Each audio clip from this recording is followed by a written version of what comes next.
Welcome back to Myth Slayers. Today, we're taking on a very smelly myth. That's right, Axel. We're testing the age-old question. If it's yellow, should you let it mellow? If it's brown, should you flush it down? We've come up with some pretty crazy tests for this one, folks. But first, let's set the stage. We're starting with a control group of regular flushes.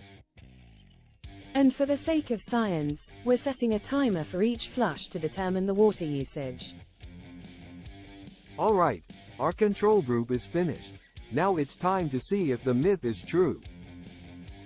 So, we're going to start mellowing and flushing for the next 7 days, while keeping track of the water usage.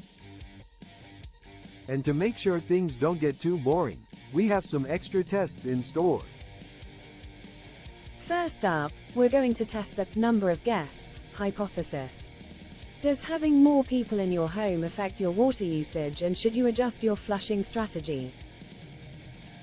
And we'll also test the urine concentration hypothesis. Does darker urine use more water for flushing? Don't forget about the flushes per day hypothesis.